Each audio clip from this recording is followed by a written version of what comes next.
Hi friends, welcome back to our channel. ഞാൻ ഇവിടെ വന്നിരിക്കുന്നത് ഒരു കുക്കിംഗ് വ്ളോഗായിട്ടാണ്. എന്താ ഉണ്ടാക്കുന്നത് വെച്ചാൽ മട്ടൻ ചോപ്സ്റ്റിക് ആണ് ഉണ്ടാക്കുന്നത്. വിത്ത് ഗ്രേവി ആയിട്ടുള്ള ഒരു മട്ടൻ ചോപ്സ്റ്റിക് ആണ് ഉണ്ടാക്കുന്നത്. അപ്പോൾ എങ്ങനെ ഇത് ഉണ്ടാക്കിയെന്ന് കാണാം. സോ നമ്മൾ നല്ല ഫ്രഷ് ആയിട്ടുള്ള മട്ടനാണ് വാങ്ങിച്ചിട്ടുള്ളത്. നല്ല ഫ്രഷ് ആയിട്ടുള്ള മട്ടൻ വാങ്ങിച്ചിട്ടാണ് ഇന്ന് മട്ടൻ ചോപ്സ്റ്റിക് ഉണ്ടാക്കിയിട്ടുള്ളത്. So let's see.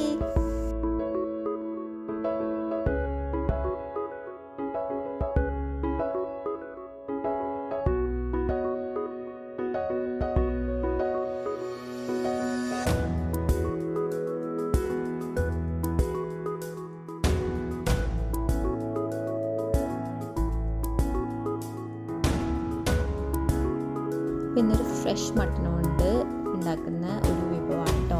അപ്പോൾ ആദ്യം മട്ടനൊക്കെ കഴുകി വൃത്തിയാക്കി വെച്ചിട്ടുണ്ട്. ഇനി ഒരു പാൻ എടുക്കുക, അതിലേക്ക് ഓയിൽ ഒഴിക്കുക. ഇനി പട്ട, ഗ്രാമ്പു, ഏലക്ക, കുരുമുളക് ഒക്കെ ആഡ് ചെയ്ത് കൊടുക്കുക. ഇനി അരിഞ്ഞു വെച്ച ഉള്ളി ആഡ് ചെയ്യാം. ഒരു മീഡിയം സൈസ് ആണെങ്കിൽ 2 ഉള്ളി, വലിയ സൈസ് ആണെങ്കിൽ 1 ഉള്ളി മതിയാവും.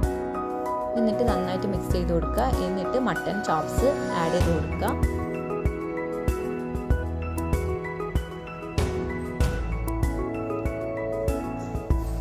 ഇനി ജിഞ്ചർ ഗാർലിക് പേസ്റ്റ് ആഡ് ചെയ്യാം.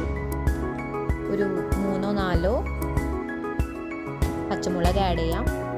ഇനി നന്നായിട്ട് ലിഡ് ക്ലോസ് ചെയ്തിട്ട് ഒരു 10-15 അല്ലെങ്കിൽ 20 മിനിറ്റ് വരെ വെക്കണം കേട്ടോ. എന്നിട്ട് മഞ്ഞൾപ്പൊടി, മുളക് പൊടി,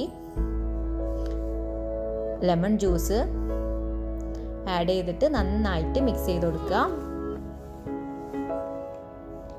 ഇനി നമുക്ക് ടൊമാറ്റോ പ്യൂരി ആഡ് ചെയ്യാം. അത് ഞാൻ നന്നായിട്ട് അടിച്ചു വെച്ച ഒരു ടൊമാറ്റോ പ്യൂരിയാണ്. ഒരു മീഡിയം സൈസ് തക്കാളി എടുത്തിട്ട് അടിച്ചു വെച്ചതാണ്. ഇനി ആവശ്യത്തിന് ഉപ്പ് ആഡ് ചെയ്ത് കൊടുക്കാം.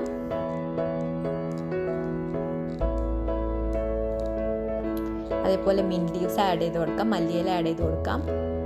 പുതിനയില ആഡ് ചെയ്ത് കൊടുക്കാം.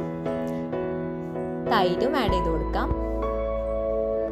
എന്നിട്ട് നന്നായിട്ട് മിക്സ് ചെയ്തിട്ട് ഒന്ന് ഫ്രൈ ചെയ്യുക. സോ നമ്മളുടെ റെഡി ആയിട്ടുണ്ട്. ഇത് നെയ്ച്ചോറിൻ്റെ കൂടെയൊക്കെ കഴിക്കാൻ നല്ല ടേസ്റ്റിയാണ്. മട്ടൻ്റെ ആ സ്മെല്ലൊന്നും ഇല്ലാത്ത മട്ടൺ ആയതുകൊണ്ട് തന്നെ ഒരു സ്പെഷ്യൽ ടേസ്റ്റ് ഉണ്ടായിരുന്നു. ആ ഉള്ളി നല്ല വയന്ന് വന്നതിൻ്റെ ആ ചൊയയും നല്ല ടേസ്റ്റായിരുന്നു. എല്ലാം നന്നായിട്ട് വന്നിട്ടുണ്ടായിരുന്നു. അപ്പോൾ എല്ലാവരും ഇതൊന്ന് ട്രൈ ചെയ്ത് നോക്കുക. എല്ലാവർക്കും ഇഷ്ടമാവും. So thank you guys.